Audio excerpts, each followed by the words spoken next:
Looks like it's 7:30. Call to order the regular board meeting of the Board of Trustees for January 19th, 2021. If we could all rise to pledge the flag.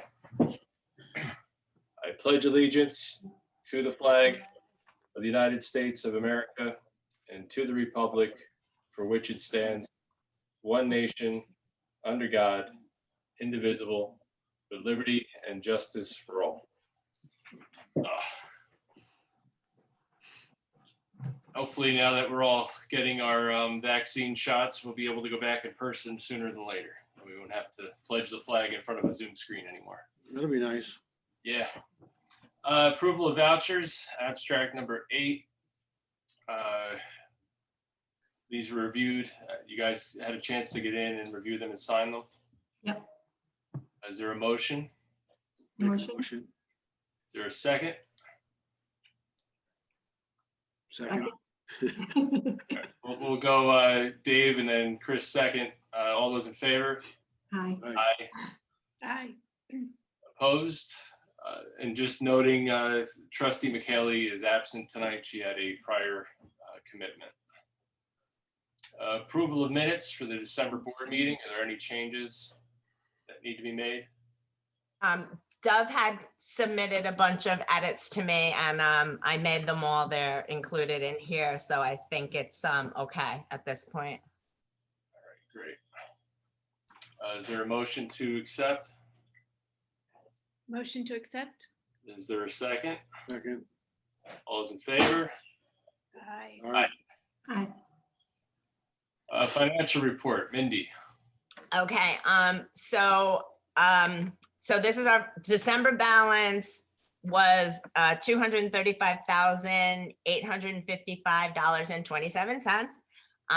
I deposited $8,123.13. Abstract number 8 totals $13,784.08. Our payroll number 1 is $4,653.16. So our expenses were $18,437.24. So that brings our total checking account to $225,541.16. Our savings is $132,001.44. So our total balance for January would be $357,542.60. Any questions for Mindy? If not, thank you very much. Yeah, thank you. I'll ask, I just want to make sure everything looks on target for the end of the year. We're going into kind of the last quarter. Yeah, we're gonna have to look at all the line items.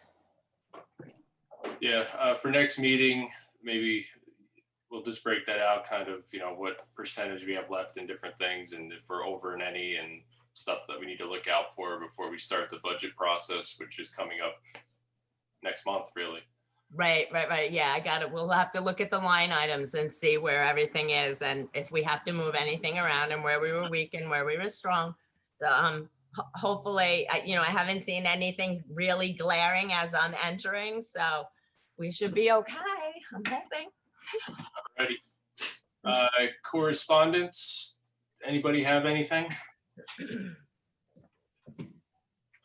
I had one. I got an email over the weekend from OSI about Ethan Tim over on Wood Avenue, or I guess Cedar Street Spur, and what's the cross street I'm blanking on right now? Literally around the corner from me, next to the cemetery and the school.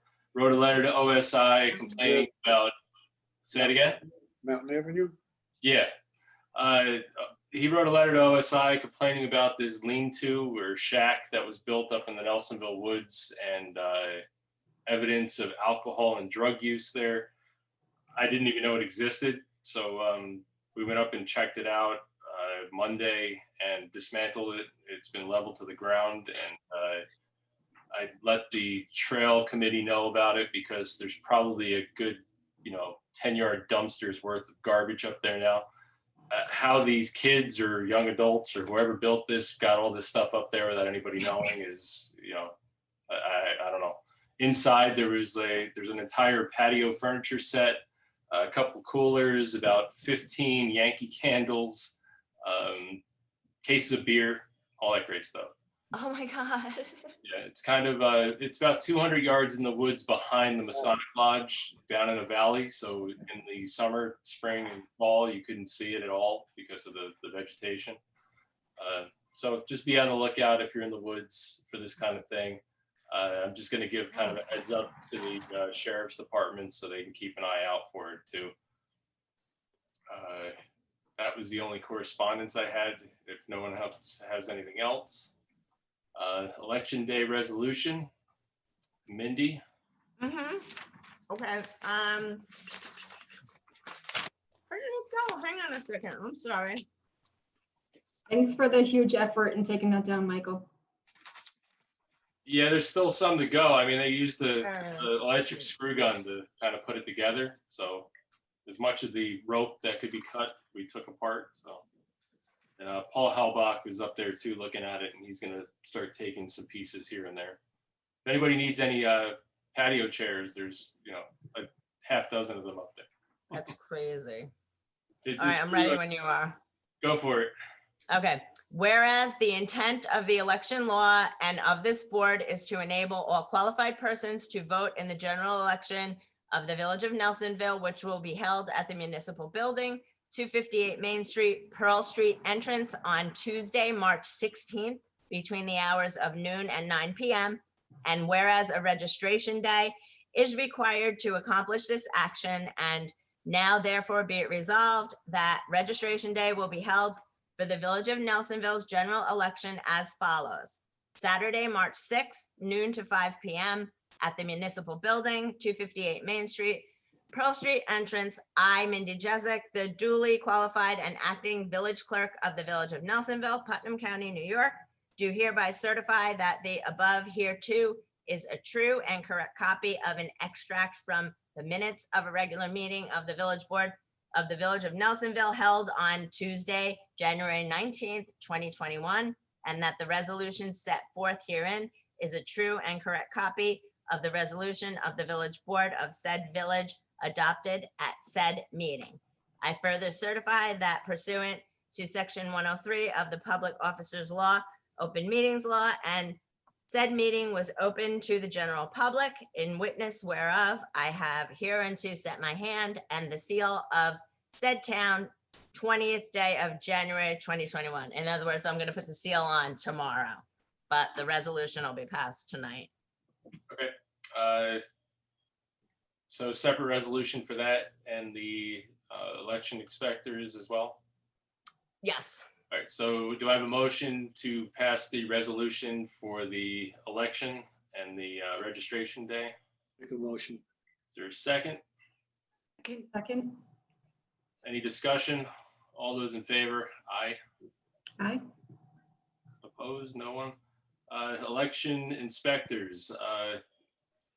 I'll make a motion to appoint Greta Graham, Judy Meyer, and Gloria Van Tassel as election inspectors, if they would like to undertake the duty again.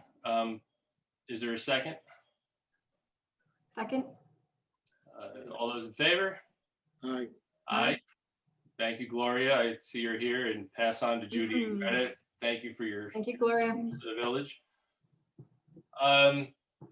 Also on the election, I'd be kind of, I guess, there's no easy way to say it. I want to say thank you to Dove and Lisa. They've both informed me that they're not going to seek another term in office, and just the amount of work that has gone into the village board in the last 2 years, just on the cell phone tower alone, which Dove kind of spearheaded. You not being here is going to be a gigantic loss to the village, and I'll leave it up to you to inform anybody about anything else. But I just wanted to say thank you from me and from the board for everything that you've done, and like I said, it's a big hole in the board, and hopefully we see you again in the future. Yes, thank you, Mike. That's very kind of you. For family reasons, I have to step aside this election cycle, but I look forward to volunteering in the future. It's really been a pleasure. I've loved working with every member of the board, and I've learned a lot, and we've had a lot of fun. So thank you. And we know where to find you, and we expect some volunteer work. Yeah. New business. I don't think we have anything on the agenda. Does anyone have anything? Well, the short-term rental law, we were gonna just, That's Go going to be through- under old business. oh, sorry. The one thing I'll discuss here under new business, which is kind of old business, is the lease with the sheriff's department, which is coming up due in the beginning of February. Chris Winward and I met with Bill Meyer, the first sergeant of the sheriff's department, did a walkthrough of the facility. I think Chris will agree that they've put in a lot of work to that building over the last couple of years. Currently, they're paying $1,000 a month in rent. Had a couple conversations back and forth with the first sergeant about what we would deem to be the full value of the rental there, and just being cognizant of the fact that they're kind of in the middle of their budget cycle right now, and they've already budgeted the money for next year.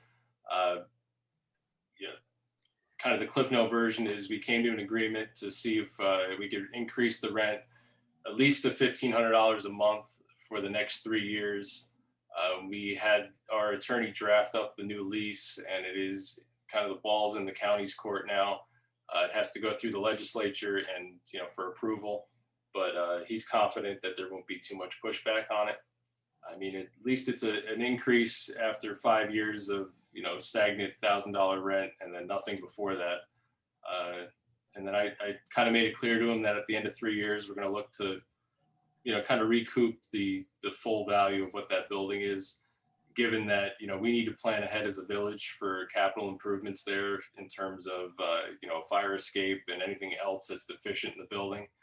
And we can't be dependent upon the county to be making those improvements when it's really not their place to do so. It's, village property, not county property. So we'll touch back on that, I guess, at the next workshop or the next regular meeting. If they're going to let me know when it's before the legislature, and we can get on the call there and kind of lobby for our benefit as well if we need to. Mike, thanks for working on that. I know you've spent a lot of time dealing with that. I just have a question about further improvements they might make. Can there be a clause in the contract that they notify the village, just so our building inspector is involved? It's already in the lease. They just never have come to ask the previous, board about any of the improvements that they were doing. I mean, in all honesty, the improvements they've made, I don't think we would have had issues with to begin with. They put in a new backup generator there using grant money. They've repainted the entire inside of the building, upstairs and down, renovated the whole upstairs, put new windows in. I mean, they created whole new spaces downstairs. They're looking to do, if you see there's orange spray paint on the front of the building. They've marked out sections that need to be worked on over the next couple months by the prisoner crew or whoever's going to come and do some work there. But I mean, the big capital things like the roofs and the fire escape, we need to plan as a village for those coming forward. And part of that is going to be, kind of this little step increase in the rent, but hopefully, a little bit more come in the future. Sorry, can I add just one quick thing? We did also bring up the idling, and they didn't necessarily say that they were going to dial it back, but he suggested that their cars and fleet have a cylinder deactivation system, so that it's not the full emission that it may sound like if the car is running. Basically, it's like the system you have in your car. If you stop at a red light in the newer cars and it shuts the engine down, they have some kind of system in their cruisers where it kind of decreases the engine to the bare minimum that it needs to recharge the alternator and the battery and everything. Yeah, that's with one car running, not when there's 3 or 4 running. Yeah, no, we put it on his radar, and he said that he would address it, but he also kind of pushed back that, you know, the equipment that they have in the car, and, you know, he explained it for a good 10 minutes of the reasons why they need to do it. But Because it was also maybe the sound too that was bothering the neighbors. I'm trying to remember if it was just the concept of the emissions, but I think maybe even just that constant engine sound was disturbing. Mhm. yeah, Right across the street, she's sitting right in the room, so she hears it. yeah, and it's definitely, I think, more of an issue in the summertime because they're running the air conditioners, and, you know, to me that's not a imperative system that needs to be running to, you know, recharge the computer. It's more of a, you know, luxury. But so it's on their radar. If it is you know, continues to be a problem next year, we'll bring it up with them again. I think if they realize that more of the village has kind of their eyes on it, that they'll self-police themselves, hopefully. But I mean, that really is become like kind of, I don't want to call it a clubhouse. It's like basically a dormitory for the police officers. They have everything there that they need. Their lockers, you know, bathrooms, you know, everything. So any other questions on that? The old business. Jeff, I see you're there. Good evening, all. I'll hand it over to you for an update from the community choice aggregation. It's been a few months since we've heard from you. Yeah, and I'm glad to be back. And I'll start. There's a few items. I'm just going to share some verbal highlights on this presentation. I'll start off with an apology. We can mark that meeting that I missed last time as the date that my wife and I learned that we were delusional about our success with our hybrid pandemic homeschooling issue. So we were overrun by then. So I do apologize for missing that last meeting that I was on the agenda. Thank you for having me back. It's good to be back now too, because we have a very concrete timeline to share, which I think is good news. I will share also that what's happened, I think, since I last presented is that we have a second active community choice aggregation program, which we had been working on launching in Rockland County, in Orange and Rockland Territory. It was 6 communities, or it is 6 communities. It's about 30 some odd thousand households. I think about 35,000 households are part of that aggregation. And the quick summary of it is that it worked, which is wonderful. It speaks very well for going forward, and worked in the sense of the rate, the supply rate for 100% renewable came in under the benchmark requirement of the utility average for the Orange and Rockland rate that people have been paying for non-renewables. And that is not insignificant because that benchmark included many months of upside down utility rates, because the utility rates have reflected since about April, May of this past year, the impact of the pandemic on the economy. But it shows the robustness of the promise of community choice aggregation, the idea that it can be a way to get the win-win scenario of good rates that's paying only for renewables from New York State and still be competitive with the non-renewable rates and utilities.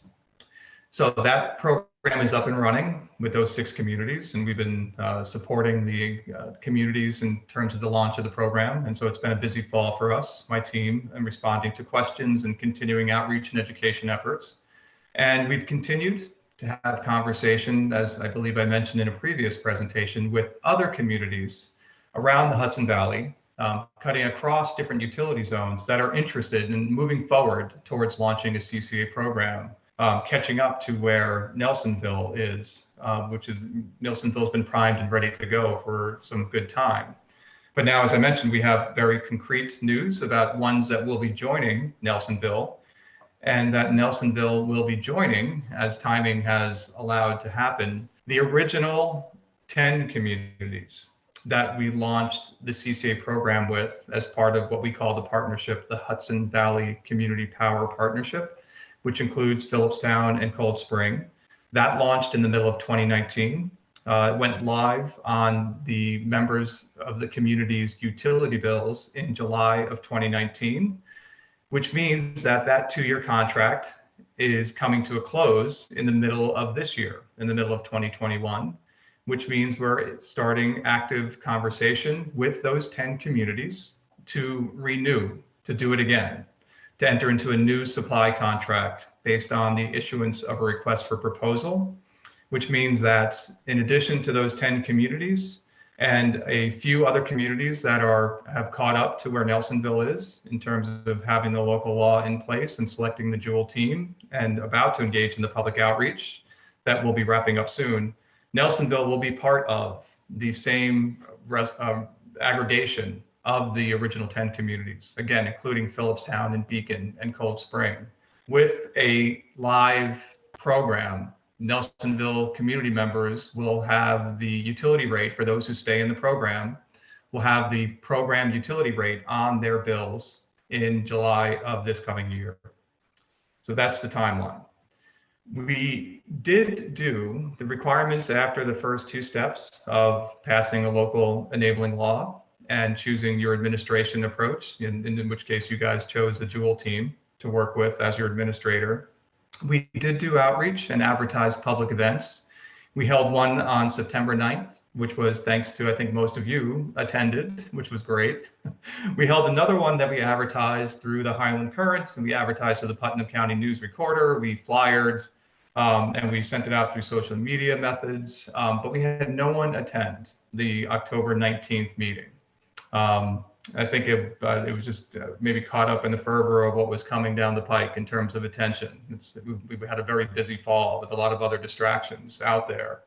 Because no one attended and because of the alignment of timing, were other communities that are going to be joining the other our current aggregation communities. We're going to be doing outreach for a few other communities, including the town of Gardner, the town of Saugerties, which are both in Central Hudson Territory, and possibly a new Putnam County community. We do have a little bit of leeway in terms of the outreach. And so our intent is to have another public meeting. And I had wanted to float the idea, and I can confirm this with Mindy, to do it on Thursday, February 11th, but there is flexibility. It'd be something where we would, of course, take care of all the logistics for this and the advertising and flyering and outreach. But just hope that there would be attention. You know, we just want, when we submit to the Department of Public Service, we want to let them know that we did a diligent effort and had people come in. But it is a question for the trustees as well about the interest in the program, if you've heard, or if we might expect no attention, or if there's better things we could be doing, just in making sure that we're getting awareness building out there into the community.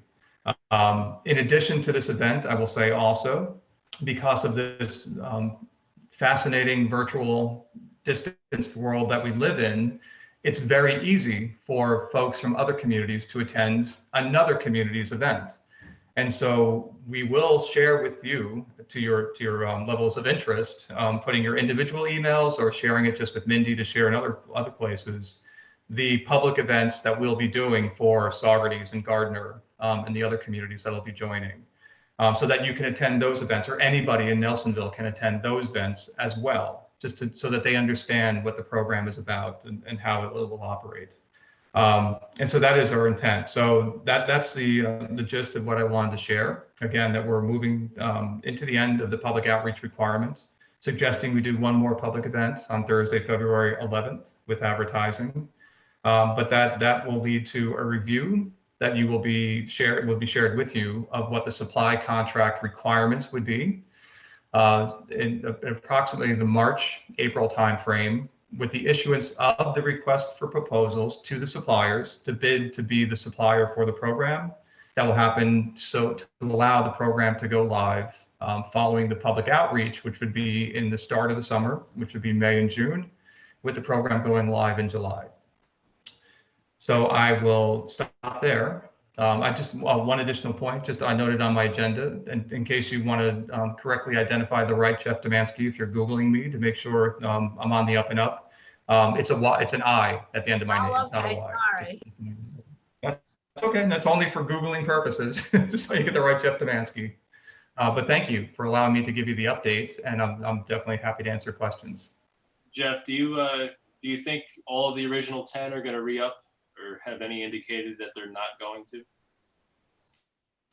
No one as yet has indicated they're not going to, and we know most will. Most are very excited. Most are very happy about the program.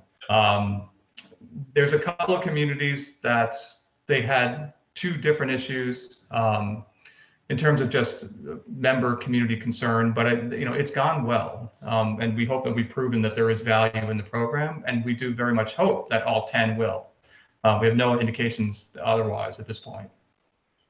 I guess my question is that kind of capped at 10, or can there be 11 or 12 or 13, or it's just a?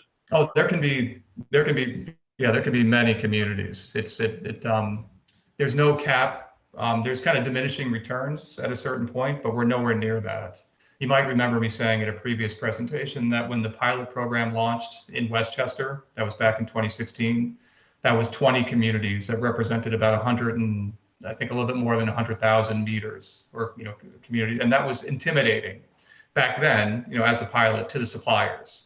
But we're probably going to be somewhere in the midst of about 50,000 households, I'm guessing, for this one, which is a beautiful sweet spot. But there's no limit on the number of communities.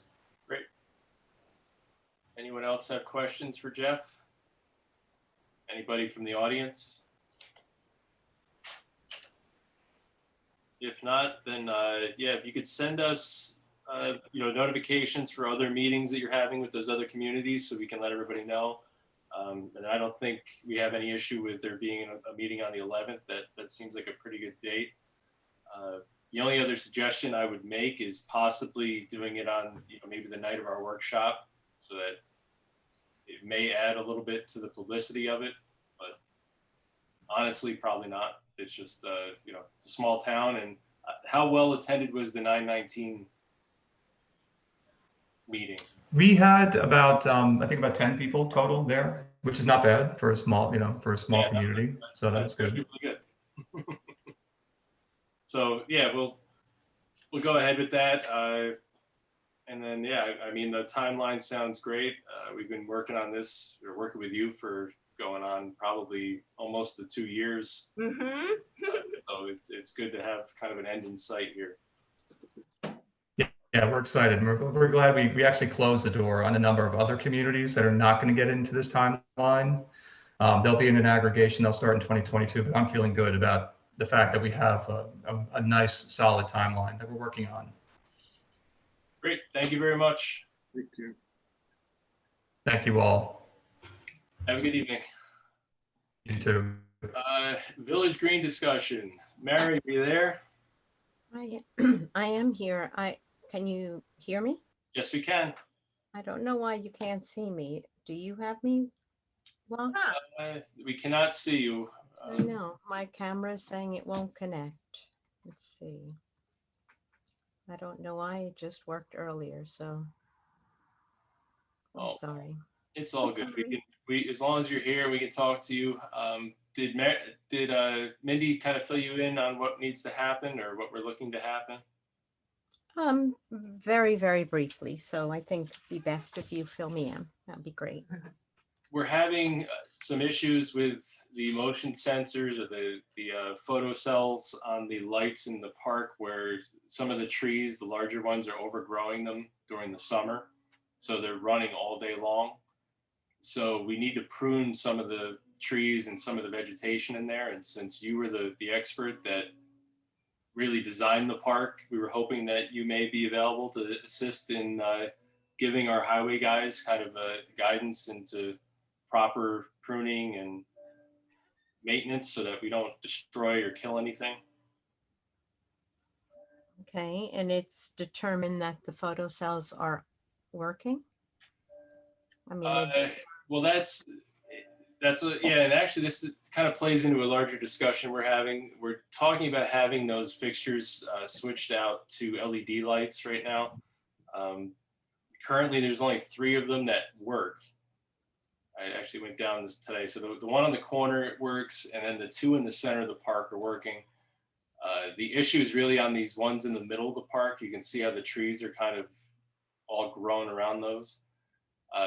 So those two specifically are probably going to be replaced with LEDs. So we need to prune these branches back on these two larger trees. And what species of tree is that? Do you recall? They're Sergeant cherries. Sergeant cherries. And then probably we were going to decommission 3 of the lights and just have 3 functional ones, but keep the poles there. So, I mean, we could show you which ones we're thinking of kind of decommissioning, and we don't have to touch the trees in that area.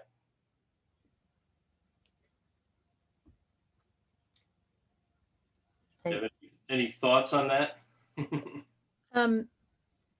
Well, so are there 5 total? I don't remember. I see there's one off in the background on the. I think there are, so there's 1, 2 at the front of the park, kind of where I'm standing The here. one in the back. 3, 4, there's 6 in total. There's Oh, 2, 6. 2 in the back, 2 in the middle, and then 2 along Main Street. Okay. Well, you know, I think it's a good idea to go to LEDs. I think it's also a good idea to try to go to a dark sky fixture, so there's no uplight. You know, when we did the park, this is what Central Hudson, the only option we had, and it was the only thing that, you know, we could afford at the time because we didn't pay for the fixtures. We didn't have to buy them.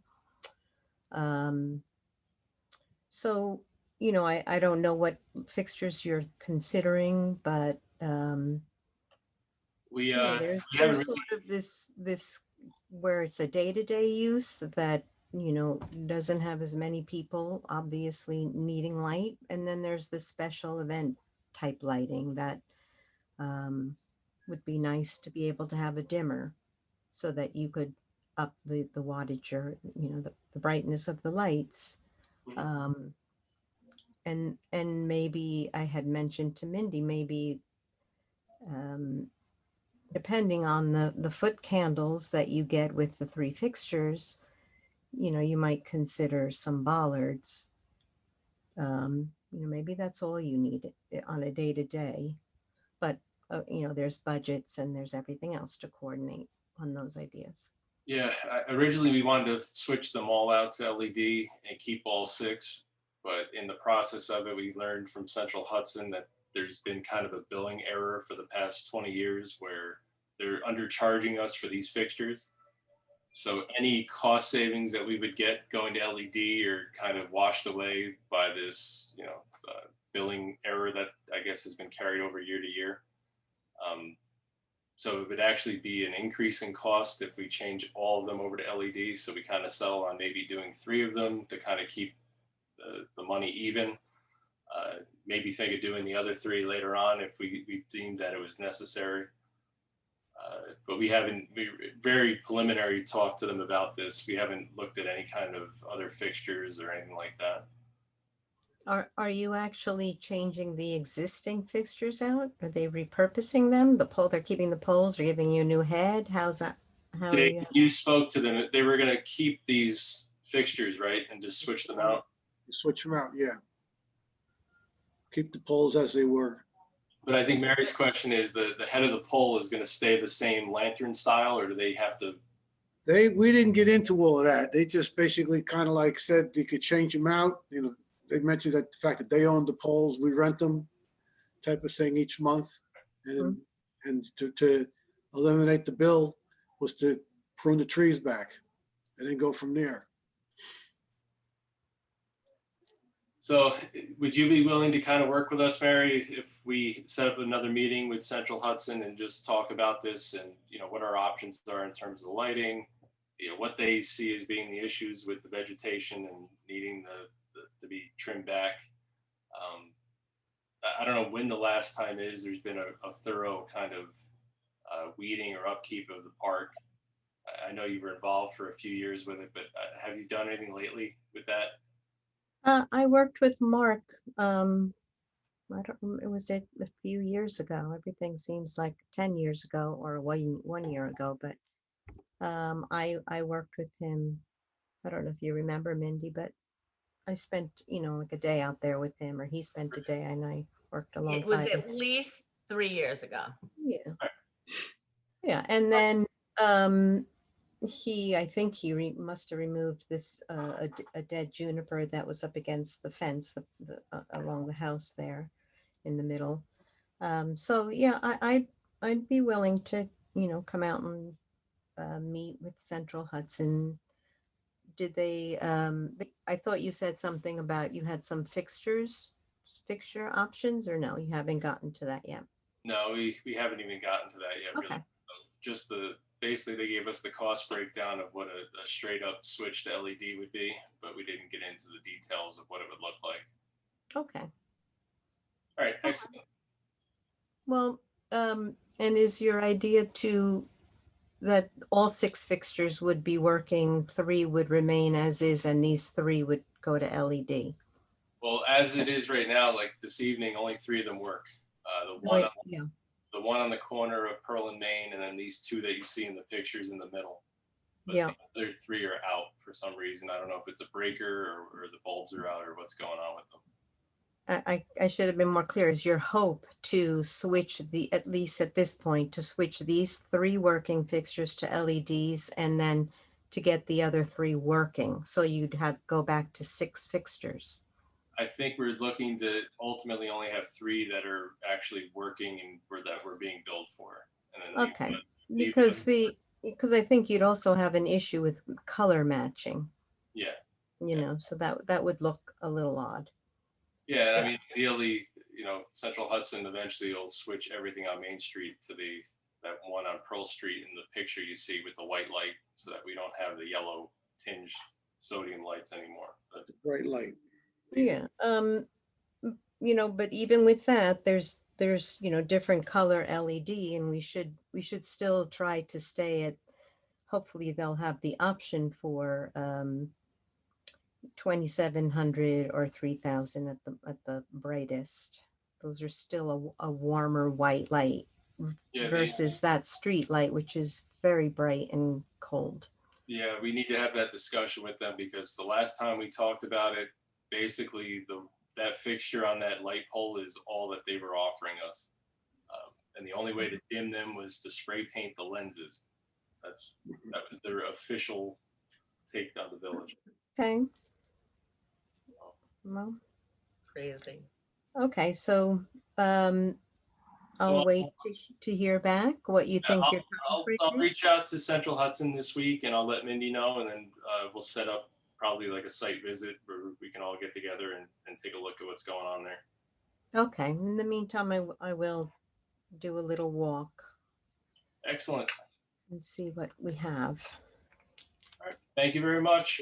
Okay. Thanks. Thanks, Good night, Mary. everyone. Thanks for Bye-bye. your work. Okay. Bye. Bye. Short-term rental law. Chris, Okay. after many emails with Brian Morgan. Yes. I'll try not to take up too much time, because we will be having more meetings with the public on this in the coming 2 months at least. At this point, unfortunately, we weren't given the go-ahead to put it on our website, the draft law thus far, because we need to pass a resolution in order to introduce it and put it on the agenda as an introductory law, which we plan to do for February's meeting. And Mike will do that at the end of our discussion. But the board has received copies, and I just wanted to go quickly through kind of the big ticket areas of the bill at this point, I guess. And then if any of the board members have any questions or see edits, I saw a couple edits I thought I had corrected with Brian that are still in there, so I'll point those out to you also.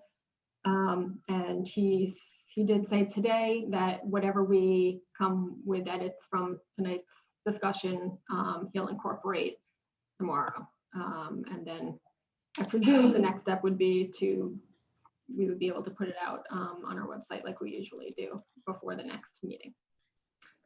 So the purpose and legislative intent of the bill is to ensure safety, that all fire, health, and regulations are complied with. Registration in order to monitor and issue permits with just a reasonable fee to cover. We're not looking to get rich here, but we do need to cover the time of our code enforcement officer and any administrative responsibilities that go along with the inspection and administration of the permits. To protect the character of the community, of course, setting parameters to ensure that the quality of life of all of our full-time residents is adhered to, make sure everybody who comes to enjoy our village is following our laws that we have on the books already. And to preserve the long-term rental housing stock and make sure that folks aren't buying homes just to turn into short-term rentals, and that folks who would like to stay in the community but need more affordable options to do so have the ability to do that. So I did see on page 2 in dwelling units, that definition should say no owner shall offer or use any part of the property as a short-term rental unless the dwelling unit is approved for residential use by the CEO. Currently it says is not approved, including but not limited to vehicles parked on the property, a storage shed, recreation room, trailer, garage, or any temporary structure such as a tent. So it would be confined to single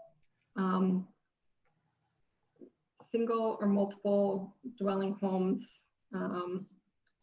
that we get to down in the short-term rental unit definition. Single family dwelling, 2-family dwelling, 3-family dwelling, or accessory apartments would be considered a short-term rental unit, nothing else.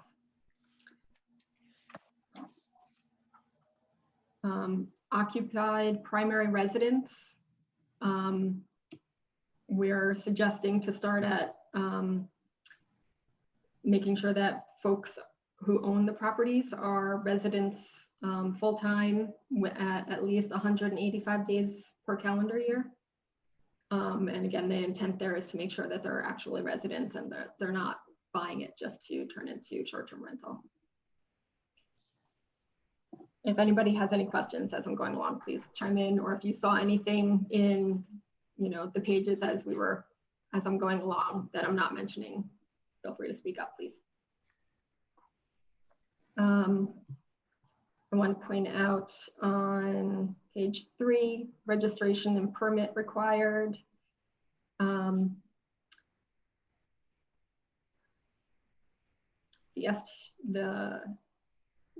We want to make sure that folks who are applying provide acceptance of insurance or bond or other security for the property, proof that the owners occupy the property as their primary residence, emergency contact information of the owners or their alternates, the number of rooms proposed for the short-term rental.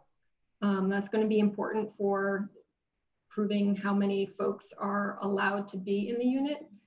We want to make sure that it's not being rented out for large events or parties. And the number of people will really come down to how many bedrooms the Board of Health is approved, the residence is approved for by the Board of Health. And our CEO will be able to look that over in the application process, and then upon his inspection, see what the homes are approved for in the village, and then what would be the maximum number of folks allowed at an individual residence for the purpose of short-term rental. Renters can't sub out their unit if they're in a multiple family dwelling. The maximum number of days that would be allowed for short-term rental would be 100. The maximum number of short-term rental permits at the beginning will be 14. We came to that because at the height of kind of short-term rentals prior to COVID, we saw that there was approximately only about 14 folks who were on the online short-term rental sites such as Airbnb and VBRO, et cetera.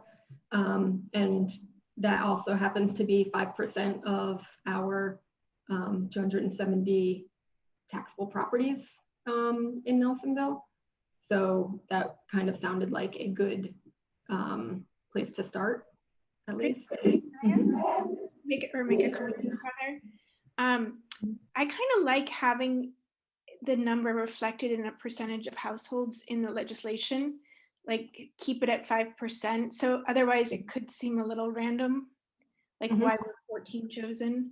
And then I guess, you know, if the number of households increases, then it might go to 15 or something like that, though I don't see that happening. You know, Yep. But I just like, just a thought. Don't have to go back. Thank you. Let's see what else I want to point out. For insurance liability, it would recommend, or not recommend, it would require rather, that owners show us a general liability insurance protection in the coverage amount of at least 500,000, which I believe is the typical amount that any residents should have, and was what was also shown in other municipalities, similar bills. I did mention to Brian that there is additional insurance that you could purchase through at least Airbnb that we knew of.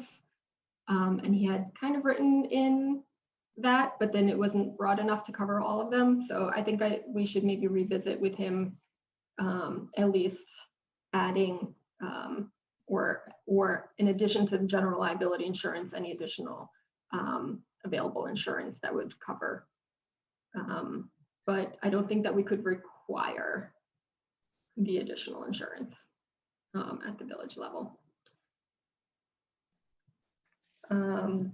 Inspections required. We would obviously want to make sure all parts of this bill, the village zoning law, and parts of the village code, the New York State Code supplement, and applicable fire, building, electrical, and property maintenance codes are all being adhered to by any owner that's seeking to have their property listed as a short-term rental. And that would be subject to inspection after the application process. Our draft bill here would allow for a temporary conditional registration with a time period of up to 90 days to come into compliance if there was an issue to be addressed, but that nobody would be allowed to rent it out in the meantime. You would have to have it completely fully addressed and re-inspected first. You would have to require that the owner or an alternate be available to come to the residence within a 30-minute drive at all times. In cases of emergency or if, you know, laws aren't being followed, noise, etc.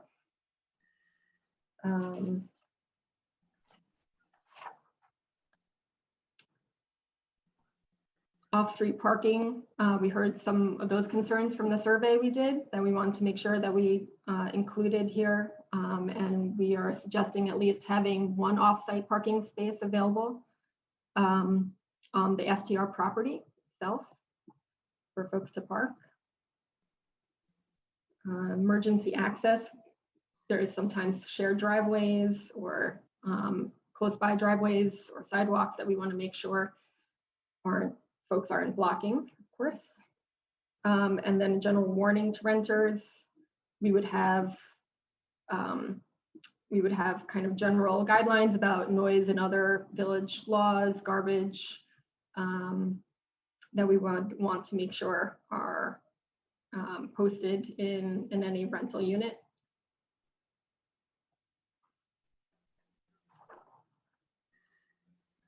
On page 7, parties or events. This is an edit that I think needs to be addressed before the next version. Brian had put in no gathering. Well, first of all, we would not permit any parties or events whatsoever. And then I think he stuck in there, no gatherings in excess of 4 persons shall be permitted in such a unit, but that's not really doable if the occupancy is greater than that. And many people rent out their entire homes and have families stay in the home. So some families are bigger than 4, of course. So I'll just readdress that with Brian. Of course, adhering to our noise laws, as mentioned. Responding to complaints, being there within at least 30 minutes. The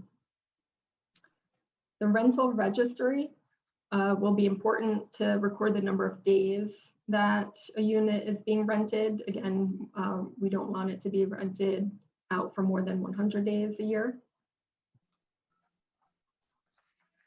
The term would be for 1 year.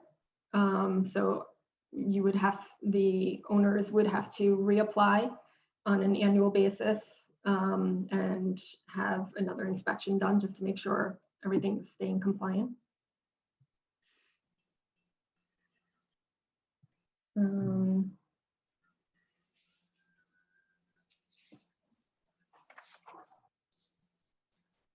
For fines, we would, in this draft, we currently have an enforcement starting on page 9 for violations and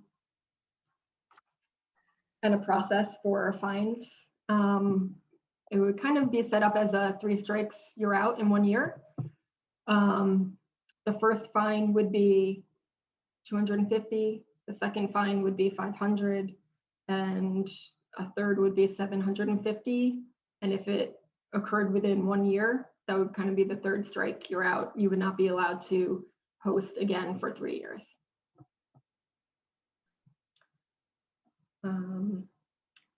Revoking a registration, we would have to use the village court to go through that process. And then for fees for the registration or the permit would be 250 for the initial and 150 for renewal. And we, not only did Beacon also just pass their law this past summer with these fees, we also kind of broke it down into our CEO's time and the additional administrative time of the office, and that's how we came to those. So does anybody have any things that you want to talk about, any glaring things you want to make sure we address with Brian before the next version comes out? Any just general questions? I had a question about, and then I'll let others weigh in, about the process for revocation, registration procedure for revocation. Does that follow the procedures in place elsewhere in the village code for the revoking of a permit? I actually just looked at that in our code today, and it does. So I wanted to double check. And it does. I can't remember exactly what our code currently says, but it was in line with what the current process is for the building inspector, or our code enforcement officer, Bill Bajorski, is allowed to revoke a CO, for instance, but you do have to go through a court process. If an owner were in violation of like the 3 fines, or 3 strikes during the year. Okay, thank you. Yeah, and I mean, just to be clear, this is a draft. None of this is set in stone, and it's really a living document that we are going to kind of edit and hone down as we get input from the public.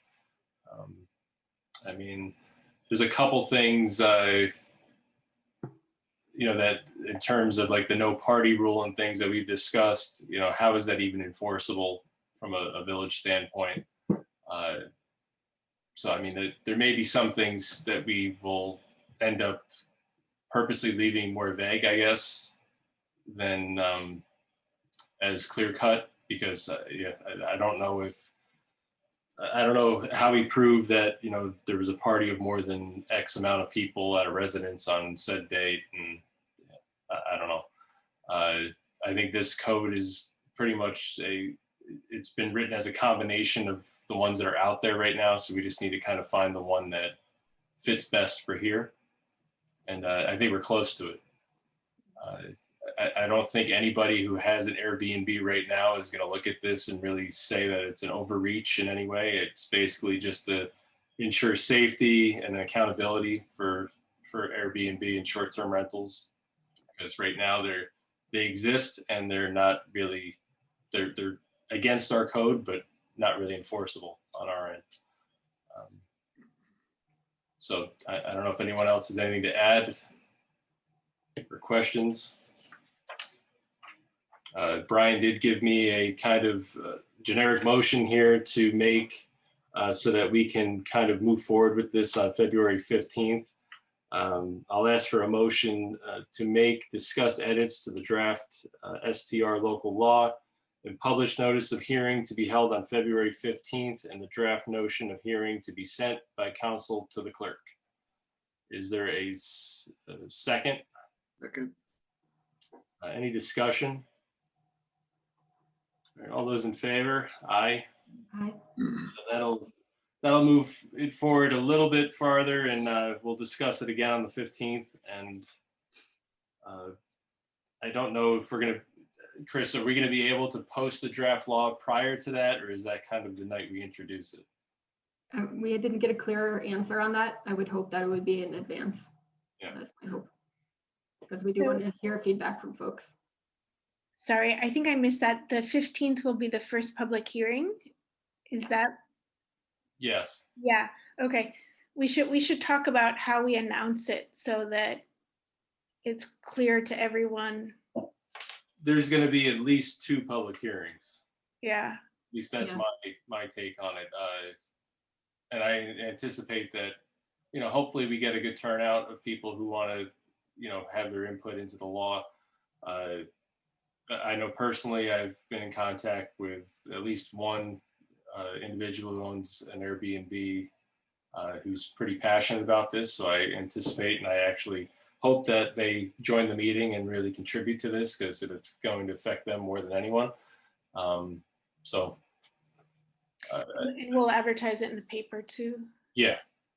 And I think, Liz, you're here, so I'm hoping this makes it into whatever article you write about this week, and just let everybody know that we're going to be taking this on in February, and that it'll be open to the public for input.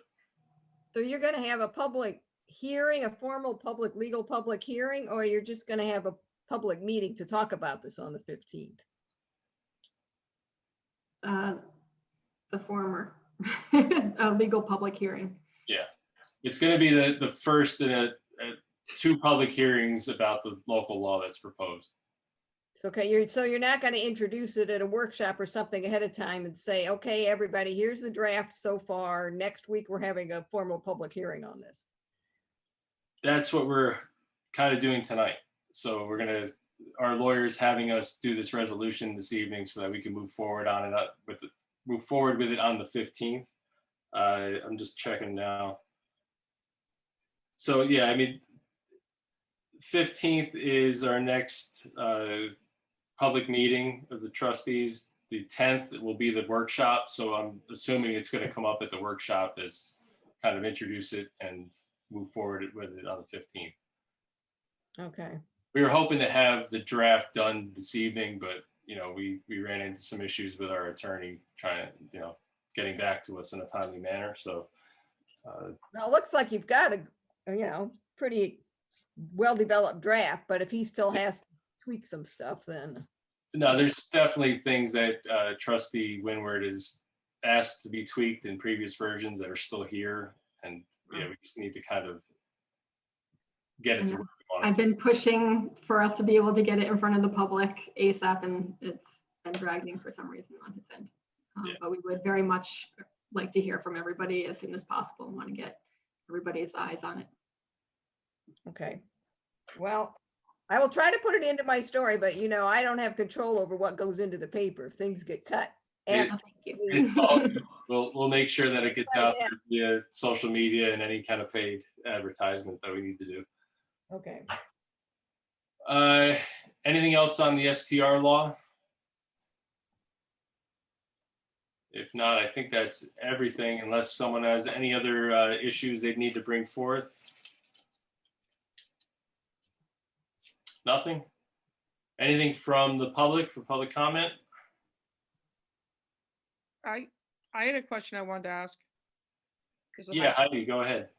I was wondering if you guys made any decision about what's going to happen with the witch hazels that are in the tubes, because I haven't heard anything back as to whether you want me to take down the tubes I already put up, or whether you want it, or whether we're just going to let the rest of the witch hazels go, and you know, not protect them from the deer. Yeah, we discussed it at the workshop. I think the consensus was not to go forward with any more of the tubes, just because of, you know, that right now, I was up there yesterday. I think there's maybe 30 of those blue tubes left up and around that the Nelsonville trail. Even yesterday, there were 2 or 3 of them that were on the ground that I kind of tried to reposition back onto where they needed to be. And then I know Paul Helbach was going to contact you at some point. We're looking for a piece of land somewhere in the forest that's kind of near a natural water source to kind of box off as a like a plant nursery to protect it from the deer. Is that something that you would be interested in? I guess I you know, I would just like to say for the record that you guys twice approved this approach. There was a lot of time and effort spent on planting literally 200 witch hazels, which was the choice for the plant to go in. Then the board approved putting tubes around them. And, you know, people spent days and days planting these witch hazels, days and days watering them all summer. It just seems really not right to me that all that is wiped away because a couple of people don't like the tubes. And these are very, very standard tubes that were included in the proposal. And that was twice voted on by the village. And I understand that the village can reverse itself, but I would just say that it isn't, I don't think it's right. I mean, there were people from the Hudson Highlands Land Trust that spent literally days of their time planting these witch hazel plants, 200 of them.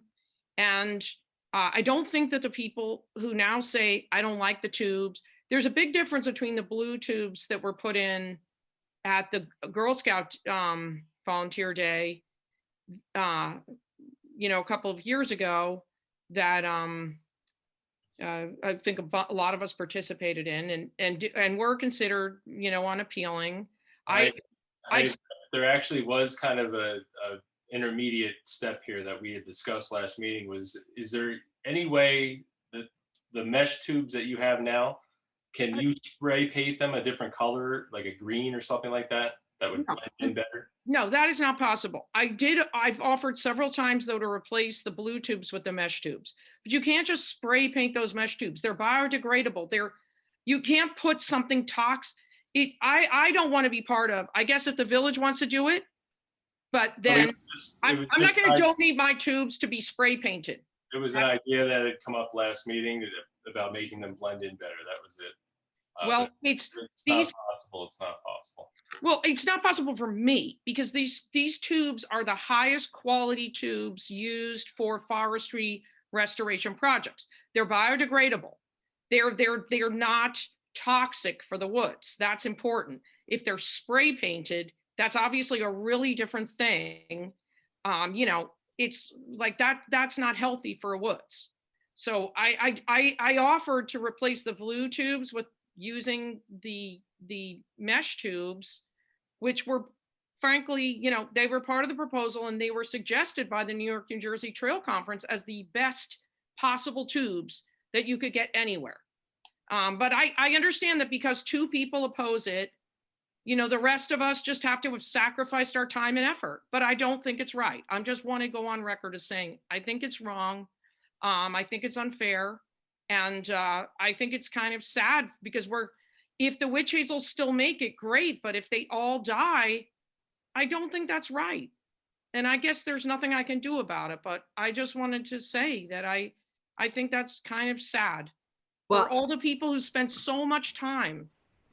Heidi, I have to say, I want to interject and say, today I went on the back road. You see me go that way. I don't see a problem with the tubes right across from your house. Are they the mesh ones? Yeah, those are the mesh ones, To Gloria. me, they're fine. They're like a yellowish or natural. What are they? Yeah. Yeah. Yeah, I mean, I've offered a number of times to go and replace the blue tubes with those mesh tubes, but some people don't like the mesh tubes either. Oh, I thought they were fine. Purposely looked at them today and I'm like, yeah, they're fine.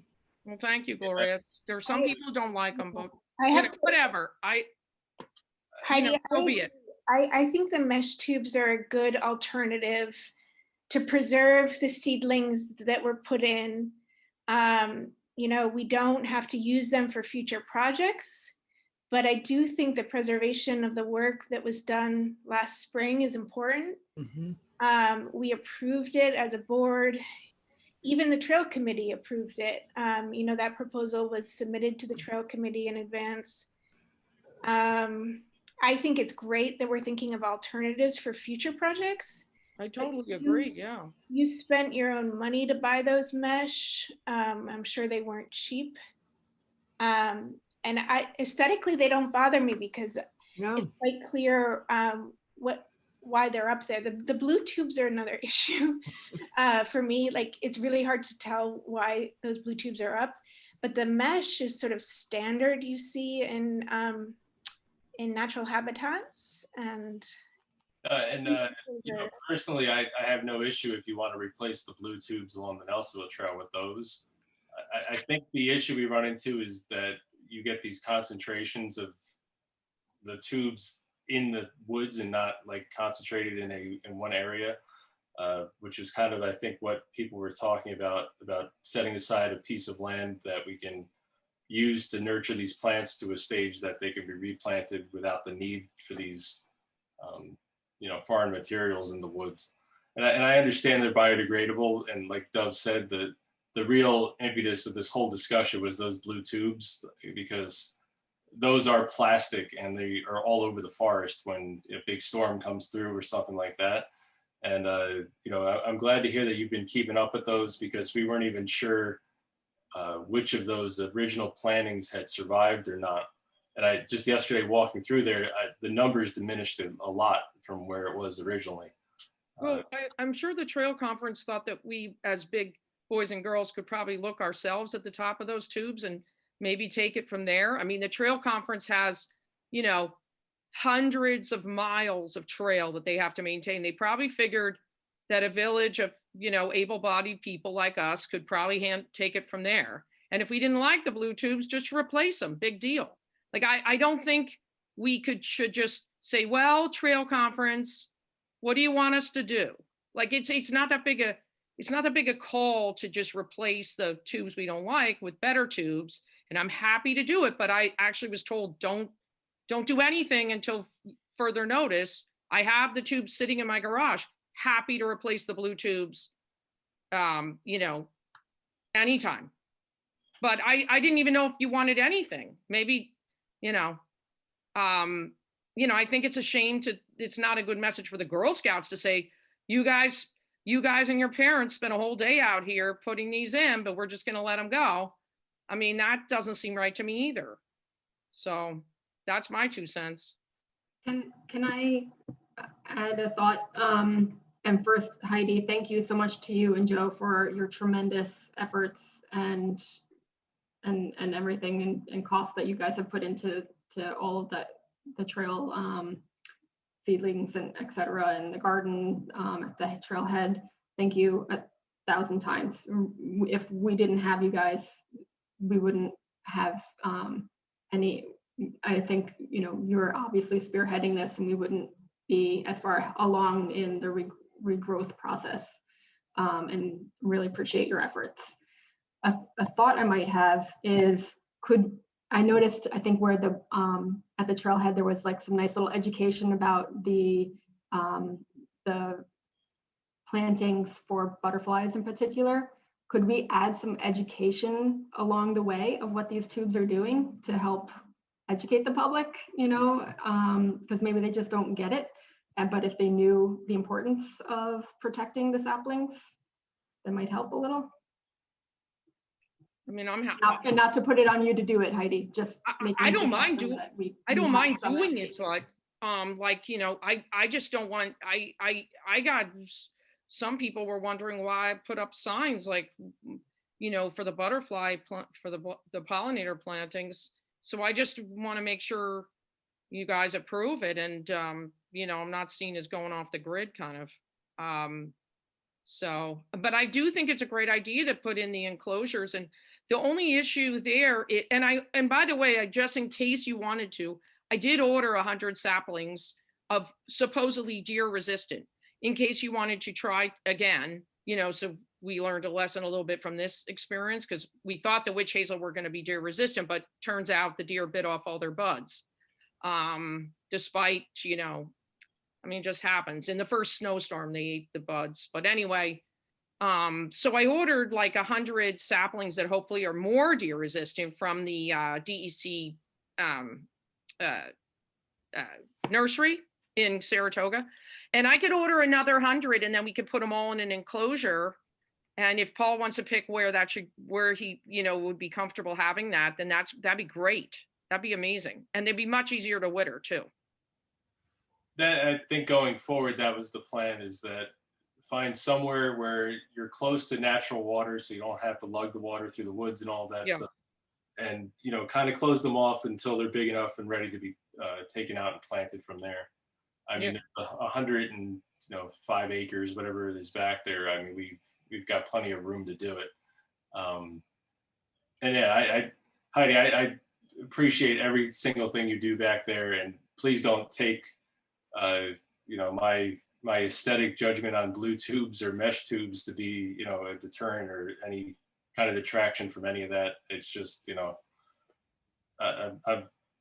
I understand. That day after the Girl Scouts planted, you know, I had left halfway through the day and then came back later that day and the whole woods were full of blue tubes. I was like, oh my God, what did they do? You say the word and they're gone in a week, and I will replace them with the mesh tube. No, I saw that, like at the first stream back there, you had started to kind of switch them out, and I'm completely fine with that. I don't think you need our approval to do that. I mean, okay. You're switching out a blue tube for a mesh tube. It's okay, sure. You know, that's an improvement in my book. Okay. So, I think the thing that kind of shocked me though is to find out that we were going to have 200 more of them in the forest. I mean, if there's any way that we could, you know, kind of, I don't know, make it so it wasn't so many. I don't know. Yeah. Well, why don't you guys think about it? And maybe, I don't know if they're going to die anyway now or what, but anyway, I don't want to take a lot of your time with it, but maybe people can think about it, what to do. Maybe the bigger ones could still get tubed, so we have a few that make it, or I don't know. Yeah, I mean, if you have ones that you see have been eaten already, maybe we kind of hold off on them. But if there's ones that aren't, maybe we go down that road. I'm not sure. Okay. Doug or Chris, if you have any input, please. Yeah, I think ones that look healthy and look like they have a good chance of surviving, I'd be in favor of putting the mesh on those. Mm-hmm. Yeah, but I definitely get rid of the blue ones. I think. Yeah, get rid of those were not my choice, by the way. I didn't do that. Yeah. That Yeah, was the I trail don't, conference and OSI and like all the powers that be like I came don't, down even- and I you don't know, think OSI had any input to that either they because were there. they were, OSI, HHLT, everybody. but the first trail walkthrough we had after that with our representative, Will Nevis, he was kind of shocked that they were there because, you know, he wasn't part of the decision making either, I guess. Oh. Yeah, I have to say, I was there when the trail conference pulled them out, the blue tubes at the end of the day. And I think everyone was taken aback by Yeah. it. It wasn't something we didn't even, I didn't know in advance that there would have to be protection around the Girl Scout plantings. So, but that's an entirely separate issue from Right. the work that you're doing, Heidi. You weren't involved in the proposal for the Girl Scout. But I think the reason that the two issues have sort of merged is because the blue tubes were so unpopular. So unfortunately, it sort of set some public opinion against tubing in general. Yeah. I totally get that, and I'll switch them. I will replace them with the tubes I've got. But I do want to just say that people should be aware that in some ways our woods is like just a museum of trees. It's very moribund in ways that it wouldn't have to be. That's the only point. Yeah. You know, we could have such a vibrant woods with all sorts of different kinds of birds and animals living in it, and we kind of don't have that. So that's just as important, I think, to point out. You wouldn't necessarily notice that, but I think people who come through, naturalists who come through, are like, this woods is nothing but invasives except for the older trees. Mhm. And that's a shame. You know, we have this unbelievable resource that we could restore. And incidentally, I planted like 10,000 seeds, flower seeds, native flowers in there too. So we'll see what happens. I don't know if they'll grow, but I put them in. But you haven't put any bear or fox or anything in there, have you? No, I didn't bring like a pack of wolves or, you know. And actually, on a related subject, have you or Joe, have you seen anyone carrying any kind of building materials or anything into the woods? We have, but Joe was instructed. Yeah, I have, but Okay. we're not comfortable. I mean, yeah, we're not comfortable ratting anybody out. But I yeah. understand. I just, Yeah. it's going to take kind of a Herculean effort to kind of pull all this stuff back out of there because there's a lot of it. Yeah. Well, I'm happy to come and help clean up. I'll go back there and help clean up for sure. All right. Some bags, but I'm not comfortable. You know, I'm Understood. just there. You know, might be people from the community. Yep, understood. Anything else before we adjourn? It's Mary Rice. I'd actually like to go back on the comment about the plantings again.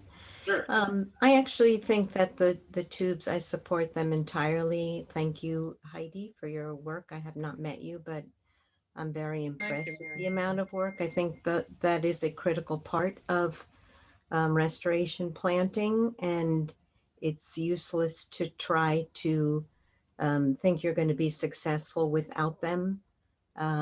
Anything new you plant, the deer are going to find interesting.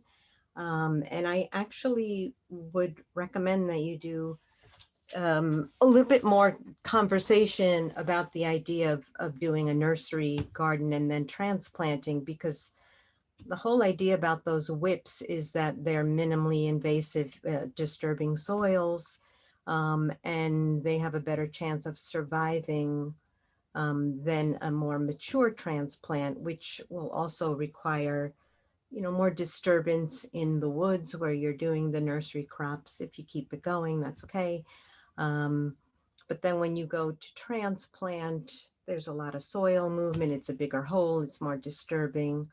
And, you know, it's the disturbing of soils that typically bring invasives.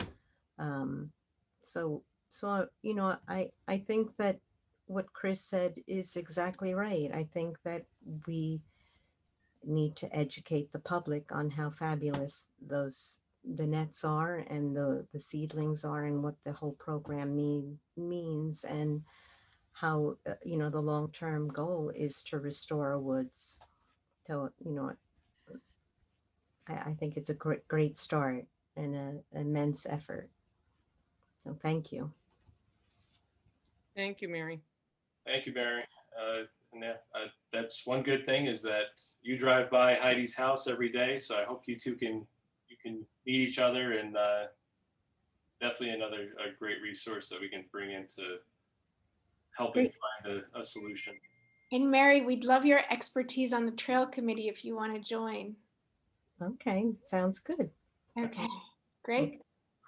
And then I just had the one comment, if you don't mind, real quick on the short-term rentals.